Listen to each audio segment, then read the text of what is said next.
पाकिस्तान में एससीओ का समिट होने जा रहा है। पाकिस्तान में चैंपियंस ट्रॉफी होने जा रही है। क्या इतने बड़े आयोजन पाकिस्तान में सुरक्षित पूरे हो पाएंगे? इन बड़े आयोजनों के दौरान कोई अनहोनी तो नहीं हो जाएगी ना?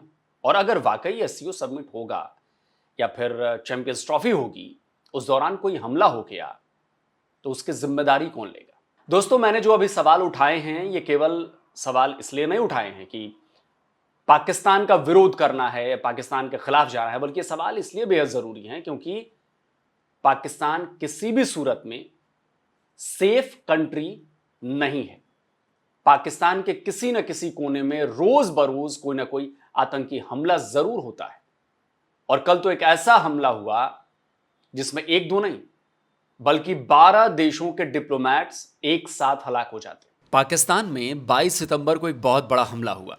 ऐसा हमला जो हुआ तो पाकिस्तान के स्वात में, लेकिन उसकी धमक दुनिया के 12 देशों में सुनाई पड़ी, क्योंकि इस आतंकी हमले में टारगेट पर थे 12 देशों के डिप्लोमैट्स। यह भी जानना जरूरी है कि एक साथ 12 देशों के डिप्लोमैट्स स्वात में करने क्या थे, क्या कर रहे थे। स्वात में डिप्लोमेटिक कॉन्वॉय पर जबरदस्त हमला हुआ है और इस हमले में कॉन्वॉय की सिक्योरिटी में तैनात एक पुलिस वाले की जान चली गई। इस पुलिस वैन की हालत देखिए, यही वो वैन है जो आतंकी हमले का शिकार हुई है। इस कॉन्वॉय में 12 देशों के राजनयिक शामिल थे। कौन कौन से देश के राजनयिक थे ये भी देख लीजिए। इंडोनेशिया, इथोपिया, पुर्तगाल, Kazakhstan, Bosnia and Herzegovina, Zimbabwe, Rwanda, Turkmenistan, Vietnam, Iran, रूस और तजाकिस्तान। अब इस सवाल का जवाब देता हूं कि ये सभी डिप्लोमैट्स स्वात क्या करने गए थे, क्यों गए थे। इस तस्वीर को देखिए, इसमें सामने लगे बैनर में आपको इन्हीं देशों के झंडे और नाम नजर आ जाएंगे।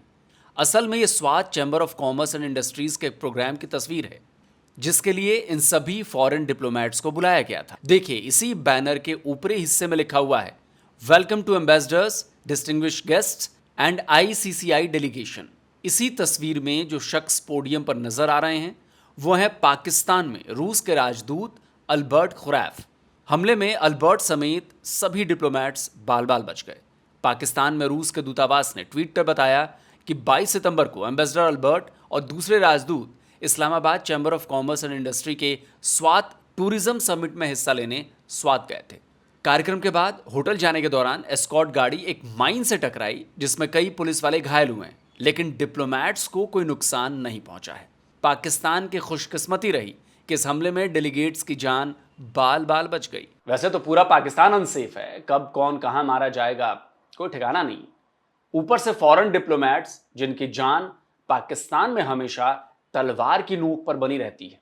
टूरिज्म डेवलपमेंट के लिए आयोजित ये समिट स्वात के मिंगोरा में करवाया गया था। आपको मैप के जरिए समझाता हूं। देखिए, ये रेड बॉक्स में जो है उस जगह का नाम है मिंगोरा।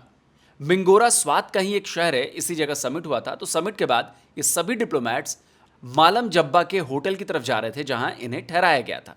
अब इस मैप को देखिए, मिंगोरा से होती हुई सड़क मालम जब्बा जाती है। इस सड़क का नाम ही मालम जब्बा रोड है।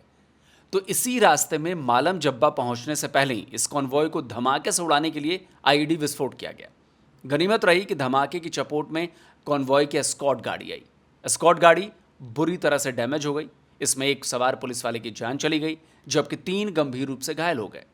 शुरुआती जांच में पता चला है कि धमाका रिमोट से कराया गया, यानी हमलावरों को न केवल डिप्लोमैट्स के आने की जानकारी थी, बल्कि उनका पूरा रूट पता था। स्वात में टूरिज्म डेवलप कराने के लिए, फॉरेन टूरिस्ट को अट्रैक्ट करने के लिए ये सारा ड्रामा किया गया।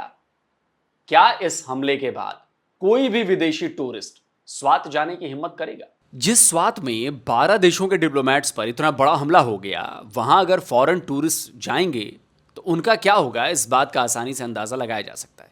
इस हमले के बाद प्रधानमंत्री शहबाज शरीफ, राष्ट्रपति जरदारी और दूसरे नेताओं ने अफसोस जताकर हमलावरों के खिलाफ कड़ी कार्रवाई करने की पुरानी डफली बजाकर अपनी जिम्मेदारी जो है वो निभा ली।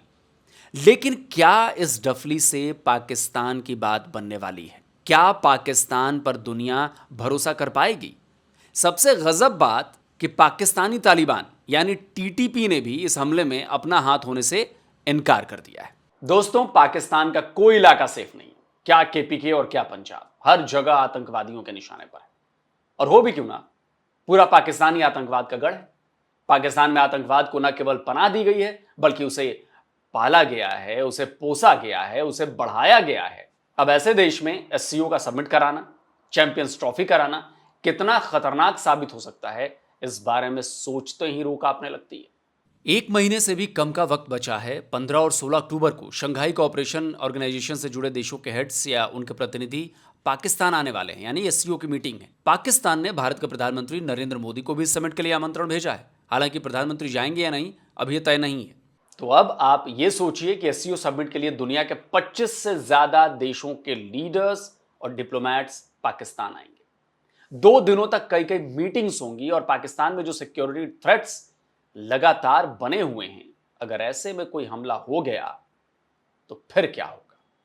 ठीक ऐसा ही खतरा अगले साल होने वाली चैंपियंस ट्रॉफी का जो टूर्नामेंट होने वाला है उसको लेकर भी है। चैंपियंस ट्रॉफी की तैयारियों का जायजा लेने के लिए आईसीसी की टीम पाकिस्तान आई हुई थी। बताया जा रहा है कि कराची और रावलपिंडी के स्टेडियम के इंतजामों से आईसीसी की टीम सेटिस्फाइड है। लेकिन सवाल यह उठता है कि क्या आईसीसी टूर्नामेंट के दौरान पाकिस्तान की सिक्योरिटी को एनालाइज कर पाएगी? क्या वो सुरक्षा इंतजामों की भी निगरानी करेगी? यहां यह नहीं भूलना चाहिए कि ये वही पाकिस्तान है जहां साल 2009 में श्रीलंका की क्रिकेट टीम पर रॉकेट लॉन्चर, ग्रेनेड्स और ऑटोमेटिक राइफल से हमला कर दिया गया था और इस हमले में 7 लोगों की जान चली गई थी। श्रीलंकाई टीम के भी कई खिलाड़ी घायल हुए थे। गनीमत यह रही कि उनमें से किसी की जान नहीं गई। तब पाकिस्तान आर्मी के हेलीकॉप्टर से सभी खिलाड़ियों को लाहौर के स्टेडियम से एयरलिफ्ट किया गया था। और आज तो पाकिस्तान की हालत और ज़्यादा ख़राब हो चुकी है। रोज़ाना आतंकवादी हमलों में सिक्योरिटी पर्सनल्स अपनी जान गंवा रहे हैं और अब तो हमले सीधे सीधे फॉरेन डेलीगेट्स और एम्बेसडर्स पर हो रहे हैं। तो ऐसे में क्रिकेटर्स पाकिस्तान में कैसे सेफ रहेंगे? असल में पाकिस्तान अपनी करतूतों की वजह से बहुत बुरे दौर से गुजर रहा है। पाकिस्तान किसी भी तरह से स्थिर नहीं है। भले ही इलेक्शन के बाद शहबाज शरीफ ने गवर्नमेंट तो बना ली है, लेकिन वहां जबरदस्त पॉलिटिकल अनरेस्ट की स्थिति बनी हुई है। सेना के सामने सरकार घुटनों पर बैठी हुई है। पीटीआई ने इमरान खान को छोड़ने के लिए 15 दिनों का अल्टीमेटम दिया हुआ है।